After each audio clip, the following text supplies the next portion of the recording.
Hey, this is Heather Zeitzwolf, and I'm going live again. This is day 29 of going live on Instagram for 45 days in a row. Bam! Yes! And today is Saturday, March 5th, 2022. And why am I doing this? Hey, hi! Thanks for joining us. We are talking about going live for 45 days in a row. This is part of my Stepping into My Authenticity series on my podcast, Get the Balance Right. And I watched a documentary last night on HBO that talked about social media, and it was all about inauthenticity. I had no idea about this. Maybe I'm just naive or something, but I had no idea that you could buy likes and buy followers on Instagram. It's kind of weird. Like, I guess people want to be influencers so bad that they would buy fake followers. And I guess they're trying to get products to back them and all of that, so they inflate their numbers. So that's about as inauthentic as you can get. So I would say that right now I have 400 followers as of today. Wow. They are real. As far as I know, they're all real. I have not paid for bots or followers through some kind of dark web thing or anything. So they're real people. I believe they're real people. If there's any fakes, I have no idea about that.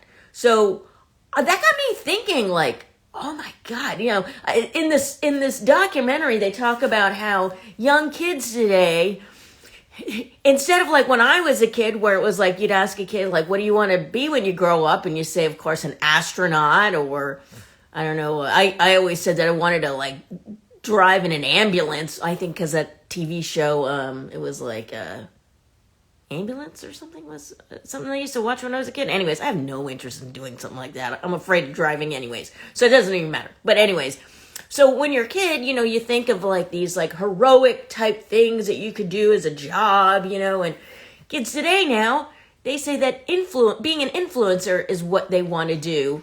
And that's kind of crazy, that as a career. Don't they have anything else that they would rather do besides be fake famous?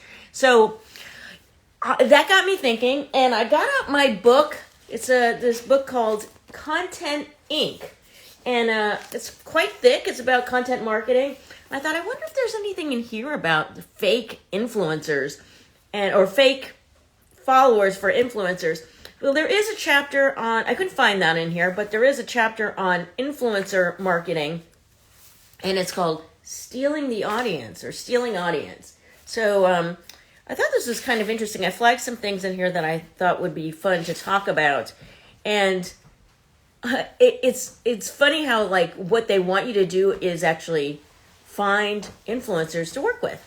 So this one says, how can you identify the right influencers? So if you're looking for an influencer to hire or use your product or help you with your offers, here's some ways of finding them.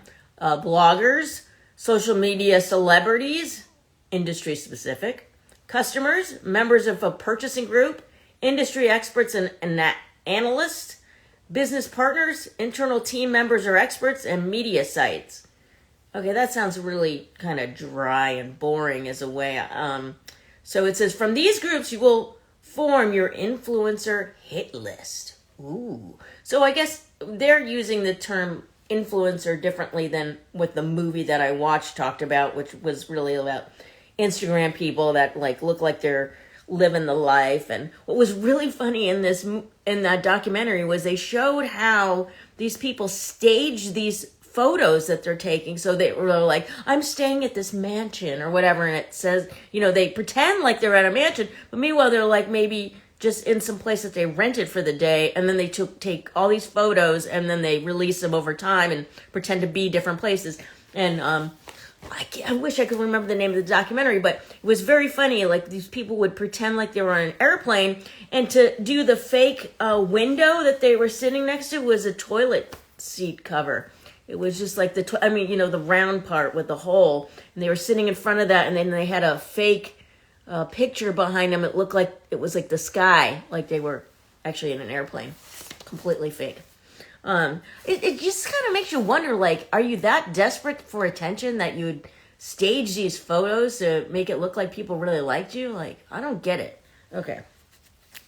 So, and I guess there's, a lot of pressure out there for people to get followers and likes, and especially I guess if you think that you want to be an influencer as your career. I've got that in air quotes. All right, so let's see. Here we go. So making the first connection.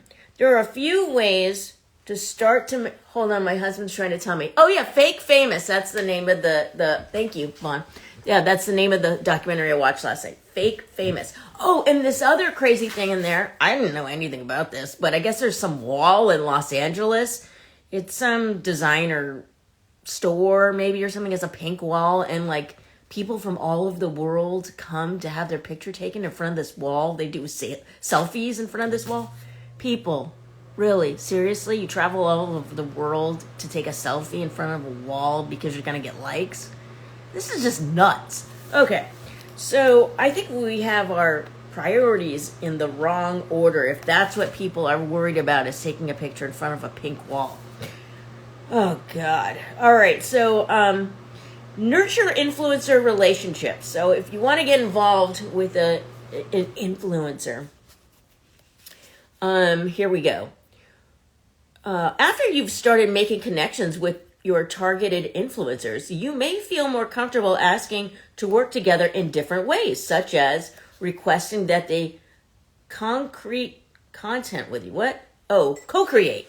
That's not concrete. that would be weird. Requesting that they co-create content with you, requesting customer content created exclusively for your platforms, asking influencers to share your content on their platforms. Okay, that seems really basic. Okay, that makes sense. Here are some potential projects to work on with your new influencers. Now you gotta wonder, are they really influencers, or are they just people that are buying their followers through the dark web? And it was really funny in this movie, like, you could buy like thousands of followers for like $100. And then this guy that was doing the study with all this, and he was buying the fake followers for these people that he was trying to show that how easy is it to turn somebody into an influencer by buying all the fake stuff and doing the fake photo shoots and all that kind of stuff. But I guess some of the followers he was trying to buy was, on the dark web or whatever, and this one guy was just like ripping them off over and over again. So he didn't actually get the followers. But okay, so ask for a quote for an article. Okay. That's hoping that these influencers know how to write. No, that's mean. Some of them are very beautiful people, and they seem like, some of them seem, when they showed them in the movie, they seemed like they were very intelligent, and they've got a real entrepreneurial heart and all of that. So I'm just making fun of people that are beautiful and stupid. Okay. Ask for a quote for an article. 2, request to speak at a conference. Ooh. Ask to join or to be a guest on Twitter, chat, or webinar. 4, provide a quote for an ebook. 5, gather responses on a specific topic for a crowdsourced blog post. Or 6, request permission to share some of their content inside one of your ebooks or white papers. 7, request information or data for a case study. 8, ask to write a guest blog post or to be featured in one. 9, include them in an expert panel at an industry event. Oh, that's a little bit more interesting. And 10, ask to be a guest on a podcast. Oh. Well, these all seem pretty obvious type things. Okay, so nothing mind-blowing here in this book so far. But I'm not putting it down. Joe Paluzzi, how's it going? I'll tag you in this. All right. So making the first connection, it says give them some... Okay, so this is how you get in touch with a influencer. Making the first connection. There are a few ways you can start to make connections with your target influencers. Ooh. Give them some social media love, either through a reply, retweet, or mention. Use the social media 411 plan. Oh, that must be earlier in the book. Okay. Oh, it was just a page earlier. We'll have to go back and find out what that means. Provide thoughtful comments on their blog posts. That's good. Yeah, and I would say also on their post, right? Oh, that was the other thing. So these fake followers, they also make not only fake likes, but they also do fake comments. Isn't that weird? They have all these like bots and and they have like real identity, like they steal people's identity to do this. It's really creepy. Provide thoughtful comments on their blog posts. Connect with them on LinkedIn, introducing yourself and explaining why you'd like to connect. Oh, I do that all the time with people on LinkedIn. And when it makes sense, shoot over an email with your partnership idea. Okay, so that's as long as they're open to those ideas. They didn't say slide into my DMs. I'm surprised they didn't say that. Okay. Then it says, I found that if you continually share and reply to someone on his or her social channels, say for 30 days or more, that person will be receptive to more direct contact. The key to your outreach is not to seem like you're asking for a favor, but rather to suggest a collaboration that takes into account the person's skills first and your needs second.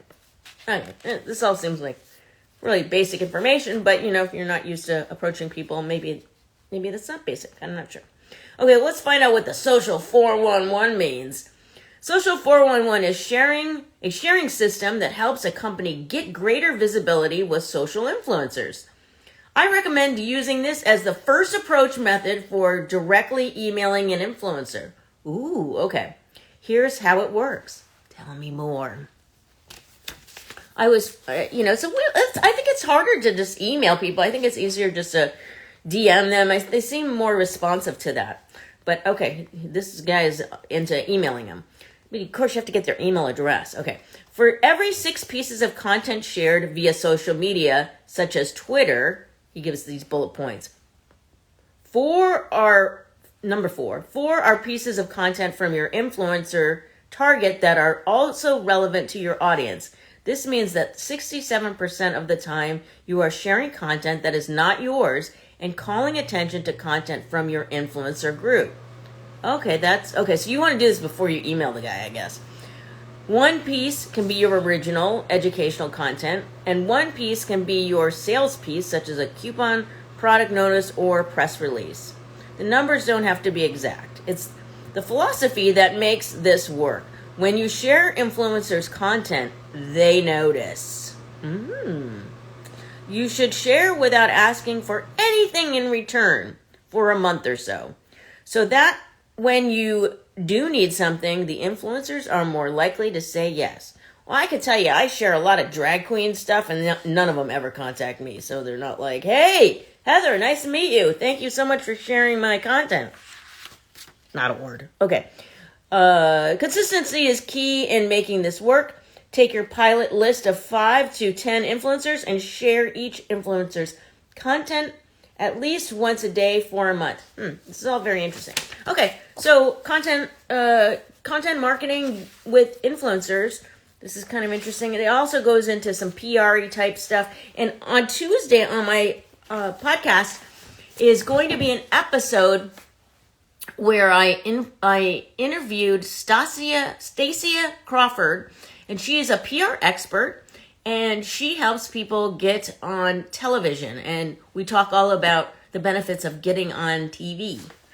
And we're not talking about like being on a sitcom. We're talking about like just getting on like maybe a news program or morning TV or something where you have some sort of TV appearance. All right. Now, of course, the things that I like to do, measure things. So measuring the program. Here's an idea of how to set up your KPIs, which is key performance indicators, depending on the objectives that you've established at the onset of your program. This program is the influencer program. So brand awareness. So the objective is brand awareness, possible metrics. This is what I like.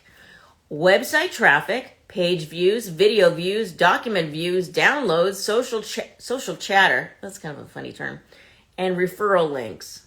I guess social chatter would be like how many all the replies and that's kind of a weird term. I don't know. People use that? Social chatter? I don't know. All right. Objective number 2, engagement. Possible metrics, blog comments, like, shares, tweets, forwards, inbound links. So the next objective is lead generation and nurturing. Possible metrics, form completions and filling out a form completions and downloads, email subscriptions, blog subscriptions, conversion rate.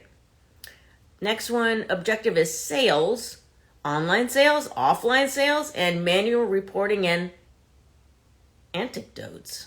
Oh, anecdotes. That's weird. Okay. Next objective, customer retention and loyalty, percentage of content consumed by existing customers, retention and renewal rates. I wonder how you would actually determine that. Percentage of content consumed by existing customers. So you'd have to like send them like videos or something and see if they really open them up and how long that they watched it. And okay. And then objective, upsell or cross-sell. Sales of new products or services would be what your metric would be. Okay, so this is all kind of interesting. And then it goes on to talk about platforms, long-term influencer relationships, and access for a certain amount of time. So then this guy talks about his own influencer program, and that's the end of the chapter. So interesting thing to think about. But I think really the most mind-blowing thing is that people pay for followers, and that's just like a thing that people do. And I guess it's rampant on Instagram. I had no idea. So those people that you see that have millions of followers, you have to wonder how many of those are real and how much are fake. And are they doing this so that they can get, certain brands to like give them free stuff? And because it's kind of weird. It's like one of those things. I guess they have to like buy the followers, and then they get to a certain point, and then people are like, "Oh, this person must be important.